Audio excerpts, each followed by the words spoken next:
Հարգելի հայրենակիցներ, հարգելի գործընկերներ, շնորհակալ ենք հրավերի համար ներկա գտնվելու Հայ ազգային կոնգրես կուսակցության համագումարին։ Ձեր թույլտվությամբ ելույթս կսկսեմ այս գիշեր դատարանի կողմից ապօրինաբար ընդունված հերթական որոշումից, որը հերթական անգամ ցույց տվեց, որ Հայաստանի ներկայիս իշխանությունը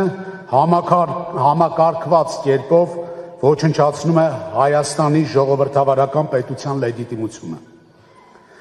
Այսօր Հայաստանը կանգնած է ներքին եւ արտաքին լրջագույն մարտահրավերների առաջ։ Սպառնալիքների տակ է ոչ միայն Հայաստանի անվտանգությունը, այլ հայ ինքնությունը, վտանգված է մեր պատմությունը, մեր ազգային արժանապատվության եւ ինքնության հենասյուն հայ առաքելական Սուրբ եկեղեցին։ Եվ ամենացավալին այն է, որ սա արվում է Հայաստանի Հանրապետության ներկայիս իշխանության կողմից հարևան երկրների պահանջով, ուրանալով մեր դարավոր պատմությունը, արժեզրկելով մեր ազգային դիմագիծը եւ թուլացնելով մեր պետության հիմքերը։ Այսօր մենք գտնվում ենք այն դահլիճում, որտեղ շուրջ 36 տարի առաջ 1990 թվականի օգոստոսի 23-ին տեղի ունեցավ հայոց պատմության մեջ ամենանշանակալի իրադարձություններից մեկը։ Ընդունվեց Հայաստանի Հանրապետության անկախության հռչակագիրը եւ դրվեց Հայաստանի Հանրապետության պետականության հիմքը։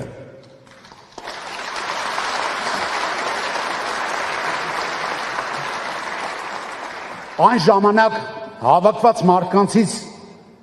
որևէ մեկի մտքով չէր անցնի նույնիսկ, որ այսօր կփորձեն ջնջել պատմության այդ էջը,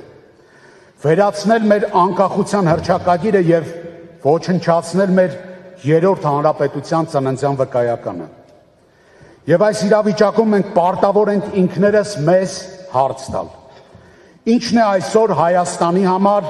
եւ հայ ժողովրդի համար ավելի կարեւոր։ Մանդատների քանակը, կուսակցական մրցակցությունը, թե մեր պետականության փրկության ուժեղացումը։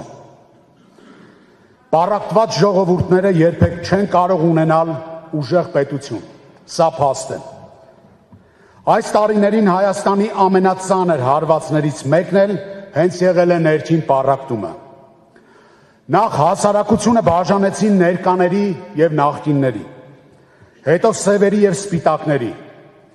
Հիմա էլ ուզում են քանդել մեր ազգային հոգևոր ինքնության հենասյունը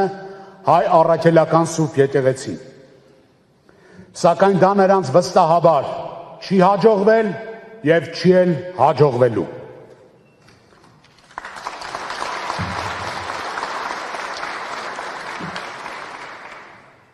Սույն թվականի հունիսի 7-ին Հայաստանում տեղի են ունենալու խորհրդարանական ընտրություններ։ Ընդամենը 85 օրից պարզ է դառնալու ոչ թե այն, թե որ ուժը քանի մանդատ կունենա, այլ շարունակելու ենք ապրել մենք պառակտված, ազգային ինքնությունից հեռացող իրականության մեջ, թե վերակառուցելու ենք մեր հայրենիքը։ Կոնսոլիդացիայի մասին առաջին նախագահի խոսքերը մենք ընդունում ենք ոչ թե որպես մարտավարական խնդիր, այլ ռազմավարական հրամայական, որպես կոչ ու պատասխանատվություն, եւ այդ պատասխանատվությունից մենք չենք խուսափում։ Մենք ապրում ենք մի ժամանակ, երբ Հայաստանը կանգնած է ճակատագրական ընտրության առջև։ Ոչ թե ընտրություն կուսակցությունների, ոչ թե ընտրություն անձերի, այլ ընտրություն ուղղությունների միջև։ Կկարողանա մեր պետությունը հաստատուն կանգնել սեփական ոտքերի վրա, թե կշարունակի թուլանալ ներքաղաքական բևեռացման ու մասնատվածության ծանր բեռի տակ։ Ուժեղ Հայաստան կուսակցությունը ի սկզբանե կոնսոլիդացիայի գաղափարախոսությամբ է ձևավորվել։ Մենք երբեք չենք մտածել ոչ մի կուսակցության դեմ։ Մենք մտածել ենք Հայաստանի օգտին։ Մեր անունը ինքը արդեն իսկ ծրագիր է, հայտարարություն, խոստում, ոչ թե ուժեղ կուսակցություն, ոչ թե ուժեղ կոալիցիա, այլ ուժեղ Հայաստան։ Սամվել Կարապետյանը, ով ամբողջ կյանքը անց է կացրել ստեղծագործ աշխատանքի մեջ, ով կառուցել ու հաստատել է, ով հաջողությունն ու ձախողումը ճաշակել է ոչ թե քաղաքական ամբիոններից, այլ իրական կյանքի ասպարեզում, այսօր պատրաստ է դնել այդ ամբողջ փորձը, կամքը ու ռեսուրսը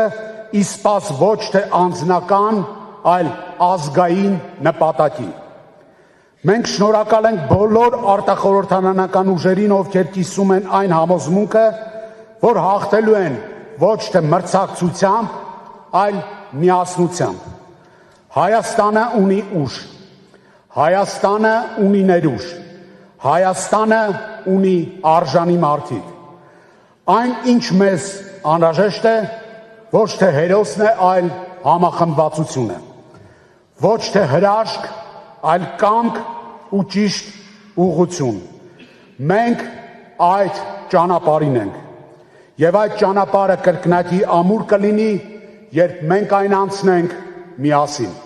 Շնորհակալություն։